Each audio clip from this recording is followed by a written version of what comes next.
ఈరోజు గొరసపూడి గ్రామ ప్రజలకు ఒక శుభదినం. ఎందుకంటే ఎమ్మెల్యే గారు ఈరోజు సుపరిపాలన తొలి అడుగు కార్యక్రమానికి గ్రామానికి రావడం జరిగింది. అదేవిధంగా బర్లీ కొనుగోలు కేంద్రం కూడా ఈ గ్రామంలో ఏర్పాటు చేయడం జరిగింది.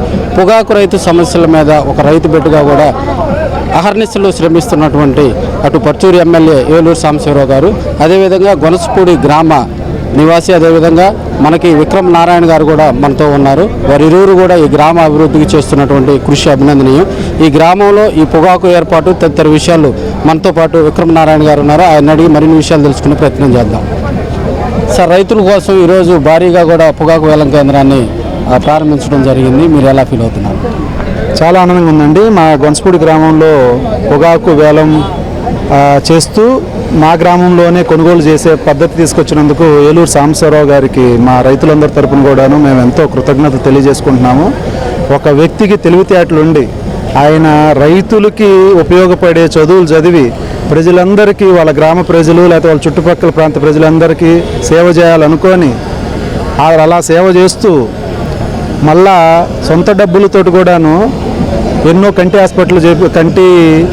ఆపరేషన్లు అవన్నీ చేపిస్తూ అట్లాంటి వ్యక్తి తెలివితేటలతోటి మా నియోజకవర్గానికి ఎమ్మెల్యేగా ప్రజాప్రతినిధిగా ఉన్నాడు. కాబట్టి అదే వ్యక్తి అతని తెలివితేటలు, అతని చదువుని అన్నిటిని ఉపయోగించి 3 సార్లు గెలిచి ఈ 3 సార్ల అనుభవాన్ని కూడాను గడించి మార్కెట్ ద్వారా దేశం మొత్తం మీద మొట్టమొదటిసారి మా ఎమ్మెల్యే ఏలూరు సాంబశివరావు గారు మార్కెట్ ద్వారా పొగాకుని కొనుగోలు చేసే విధంగా సీఎం గారిని, మినిస్టర్ గారిని దాదాపు 10-15 సార్లు కలిసి దాదాపు 300 కోట్ల వరకు పొగాకు కొనుగోలు చేయటం దేశంలోనే మొట్టమొదటిసారి.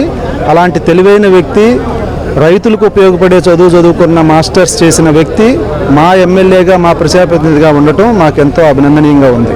సుపరిపాలనతో కూడా ఈరోజు ఎమ్మెల్యే గారు ఫస్ట్ టైం మనకి ఈ 1 ఇయర్ అయిపోయిన తర్వాత గ్రామంలోకి రావడం జరిగింది. ఈ గ్రామంలో ఎమ్మెల్యేగా ఆయన గెలిచిన తర్వాత, హ్యాట్రిక్ ఎమ్మెల్యేగా 3వ సారి గెలిచిన తర్వాత ఎలాంటి అభివృద్ధి కార్యక్రమాలు నిర్వహించడం జరిగింది? 2014 ఎలక్షన్స్కి ముందు మొట్టమొదటిసారి ఎమ్మెల్యే గారు యువనాయకుడిగా గొనసపూడి గ్రామం వచ్చినప్పుడు అందరం కూడా ఎలక్షన్స్కి ముందు మా గ్రామం బ్రిడ్జ్ అడిగాం. ఆయన బ్రిడ్జ్ కట్టిస్తానని చెప్పి మాటిచ్చారు. మాటిచ్చినందువలన అంతకుముందు 4 ఎలక్షన్స్ కూడాను కాంగ్రెస్ ప్రభుత్వంలో కాంగ్రెస్కి మెజారిటీ ఉన్న మా గ్రామంలో మొట్టమొదటిసారి ఎమ్మెల్యే గారికి మెజారిటీ వచ్చింది. ఆ తర్వాత ఆయన ఆ మాట నిలబెట్టుకుంటూ 2019 ఎలక్షన్స్కి ముందే ఆ బ్రిడ్జిని కట్టించి మళ్ళీ వచ్చి మా గ్రామంలో ఎలక్షన్స్కి ఓట్లు అడిగిన మాట వాస్తవం. అందుకనే 2019 ఎలక్షన్స్లో చుట్టుపక్కల ఎక్కడున్నా సరే వైసీపీకి ప్రభంజనం ఉన్న పరిస్థితుల్లో కూడాను మా గ్రామంలో డబల్ మెజారిటీ ఇచ్చాము.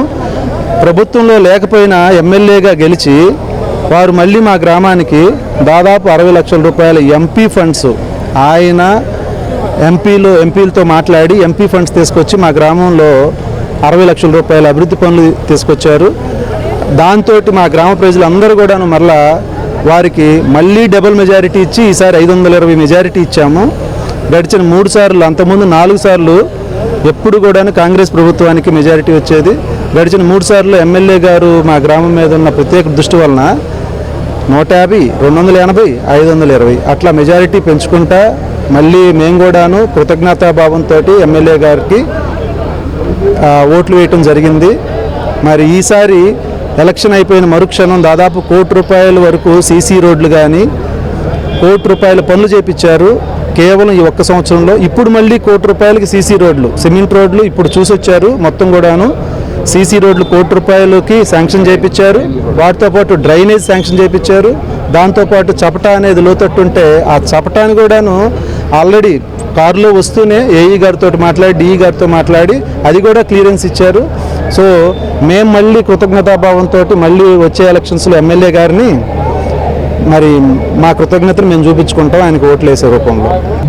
దానిలో భాగంగా ఈ గొనసపూడి గ్రామంలోను ప్లస్ P4 స్టార్ట్ చేసిన గ్రామం ఆవులదొడ్డు గొల్లపాలెంలో కూడాను దాదాపు ఒక 120 నుంచి 130 ప్రధానమంత్రి సూర్యగారి యోజన కింద మా కాంట్రిబ్యూషన్ తోటి గవర్నమెంట్ నుంచి వచ్చే 78,000 రూపాయల సబ్సిడీతో పాటు మేము కూడా 50% మళ్ళీ సబ్సిడీ ఇస్తూ దాదాపు 120 ఇళ్ల మీద ప్రధానమంత్రి సూర్యఘర్ యోజన కింద ఇస్తున్నాము. ఆ 120 ఇళ్లకి వచ్చే 2-3 సంవత్సరాల తర్వాత పూర్తి స్థాయిలో జీరో కరెంటు బిల్లు వచ్చే విధంగా మేము ప్రయత్నం చేస్తున్నాము. అదేవిధంగా మొట్టమొదటి మార్గదర్శిగా ఉండటం వలన P4 గ్రామంలో ఉన్న దాదాపు 15 కుటుంబాలను అడాప్ట్ చేసుకోవడం జరిగింది. వాళ్ళకి సంబంధించిన చదువులు కానీ అనేక కార్యక్రమాలు కానీ మేము ఆల్రెడీ మొదలుపెట్టాము. అవన్నీ కూడాను ముందుకు తీసుకెళ్తాము. చంద్రబాబు నాయుడు గారి స్ఫూర్తితోటే మేము ఎన్నో పనులు చేసుకుంటూ వెళ్తున్నాం మా గ్రామంలో, మా చుట్టుపక్కల ప్రాంతాల్లో. అలాంటిది ఆయన పిలిచి మరీ ప్రక్కన కూర్చోబెట్టుకొని బాధ్యతలు ఇచ్చినప్పుడు ఆ బాధ్యతల్ని ఎంతో ఉన్నతంగా తీసుకొని ఆ బాధ్యతల్ని సక్రమంగా నిర్వర్తించి P4 కార్యక్రమానికే అవన్నీ తెచ్చే విధంగా మేము మా బాధ్యతలను నిర్వర్తిస్తామని చెప్పి ఈ సందర్భంగా తెలియజేస్తాం. చంద్రబాబు నాయుడు గారు వచ్చినప్పుడు మీరు పక్కనే ఉన్నారు. అదేవిధంగా మీరు ఈ కార్యక్రమాలన్నీ కూడా దగ్గరుండి చూస్తూ ఉన్నారు. మీకు ఎలా అనిపిస్తుంది? ఈ కూటమిలో భాగస్వామ్యం అయినందుకు మీరు ఎలాంటి అనుభూతి చెందుతూ ఉన్నారు? ఈ కూటమిలో చంద్రబాబు నాయుడు గారు కానీ, పవన్ కళ్యాణ్ గారు కానీ, లేకపోతే మోడీ గారి ప్రభుత్వం కానీ, 3 కూటమిలో అభివృద్ధి అనేదే వాళ్ళకి మేజర్ ఎజెండా. చంద్రబాబు నాయుడు గారు ఈ వయసులో కూడాను ఆయన రాజకీయాలు మొత్తం కూడాను అభివృద్ధి చుట్టూతోనే తిరిగాయి. దేశం మొత్తంలో ఉన్న ఏకైక నాయకుడు చంద్రబాబు నాయుడు గారు. అభివృద్ధిని మాత్రమే నమ్ముకొని ముందుకెళ్లే నాయకుడు. సో అదే మేము కూడా ఆయన స్ఫూర్తితో ఎన్నో పనులు చేశాము. ఇప్పుడు ఆయనే పిలిచి మరి ప్రక్కన కూర్చోబెట్టుకొని బాధ్యతలు ఇచ్చాడు. అది చాలా ఆనందంగా ఉంది. ఆ బాధ్యతల్ని ఎంతో ఉన్నతంగా మేము నిర్వర్తించి P4 కార్యక్రమానికే అవన్నీ తీసుకొచ్చే విధంగా మేము బాధ్యతలు నిర్వర్తిస్తామని మళ్ళీ తెలియజేసుకుంటున్నాం. పుష్పడి గ్రామంలో కూడా చంద్రబాబు నాయుడు గారి సహకారంతో, అదేవిధంగా ఎమ్మెల్యే ఏలూరు సాంబశివరావు గారి సహకారంతో రాబోయే రోజుల్లో P4 విధానంలో కూడా విక్రమ్ నారాయణ గారు మరింతగా సక్సెస్ వెళ్ళి గ్రామాన్ని అభివృద్ధి పదవిలో ముందుకు తీసుకెళ్లాలని కోరుకుంటూ కెమెరామెన్ ప్రశాంత్ రత్నం P5 మీడియా కొనసుపడి.